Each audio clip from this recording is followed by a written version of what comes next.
Salam blender Indonesia. Di sore hari yang berbahagia ini kita akan mengulas salah satu kendala yang terbesar di dalam budidaya kelapa sawit yang menjadi pembatas pertumbuhan tanaman adalah pH.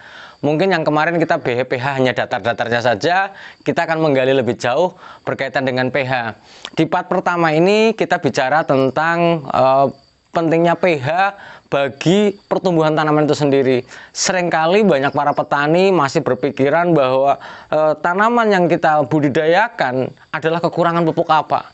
Namun di sisi lain bahwa kekurangan pupuk yang ada sebenarnya sudah diberikan melalui pemupukan, namun kondisinya sebenarnya tanahnya yang asam sehingga bahwa pupuk yang diberikan tidak tersedia bagi tanaman itu sendiri. Di Indonesia memang sebarannya memang memiliki curah hujan yang besar sehingga bahwa sebaran pH-nya bisa kita lihat bahwa pH di Indonesia sebarannya adalah 3-9, di mana bahwa pH yang cukup asam berada pada angka 4,0 sampai 5,5. Sehingga bahwa standar netralisasi atau netralnya tanah sebagai media tanam kita berada pada 5,5 sampai 6,5. Sehingga bahwa kalau kita sudah mengukur pH yang ada di lahan kita, kemudian nilainya adalah 5,5 sampai 6,5, maka itu masuk ke dalam kategori yang netral. pH tanah pada permukaan tanah dengan lapisan bawah cenderung berbeda, sehingga pengukuran pH tanah ini juga harus di part yang kedua besok kita akan bicara tentang bagaimana sistem pengukuran pH tanah yang sesuai atau standarisasinya.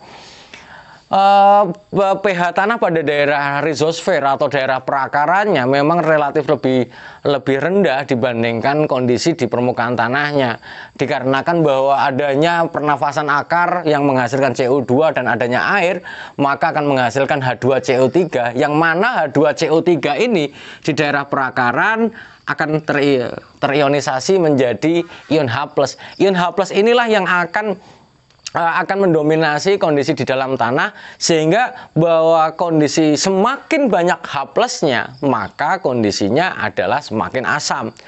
Maka tak pelaknya kalau kita bicara tentang gambut rata-rata asam, apalagi gambut yang bersifat permanen, artinya kondisinya adalah kondisi yang permanen, karena gambut ada dua, yaitu gambut yang terbentuk secara periodik karena memang curah hujan, tapi ada juga gambut yang terjadi karena memang kondisi cekungan total yang bersifat permanen.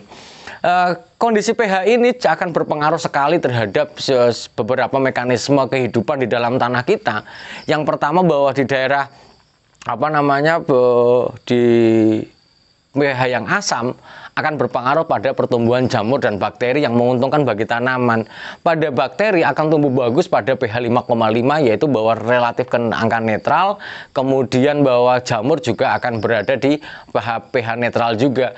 Namun pada pH lebih daripada 5,5, jamur akan berpengaruh akan saling menekan bersama bakteri. Padahal sebenarnya saling menguntungkan, tapi kalau terlalu tinggi juga akan menjadi permasalahan yang kompleks bagi pertanaman kelapa sawit kita. pH ini sangat kentara sekali ketika misalnya kita memiliki gambut dengan pH yang rendah sekali, di mana pH ini yang paling kentara adalah bahwa ketika kita menanam kacangan, bakteri penambat nitrogen yang terbentuk dalam bintil akar yang ada di sistem penanaman kacangan kita, bahwa semakin rendah pH-nya maka semakin tidak terjadi pembentilan akar yang berisi akan bakteri penambat nitrogen itu. Maka penanaman kacangan harus disesuaikan dengan kondisinya. Maka tak pelaknya berada di daerah pasang surut, pasang surut yang relatif asam banget bersama dengan gambut biasanya akan terjadi proses pengapuran dulu untuk mendongkrak pH-nya. Karena bahwa pH yang rendah akan berpengaruh terhadap kelarutan dari pupuk yang kita berikan. Kelarutan yang rendah akan berpengaruh terhadap serapan tanaman yang ada. Maka kita akan membahas dulu di sini. Di pada pH ada sebaran, ada ini saya ambil gambarnya dari Harjowigeno. Ini ada pH 4 sampai 10.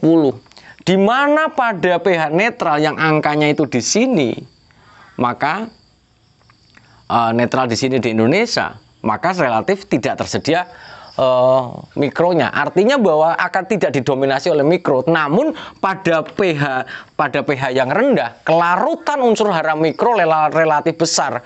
Maka ini akan menjadi bagian yang sangat signifikan terhadap pertumbuhan kelapa sawit. Unsur hara mikro yang dibutuhkan hanya sedikit saja, ternyata kelarutannya sangat tinggi. Maka bisa meracun bagi tanaman kita.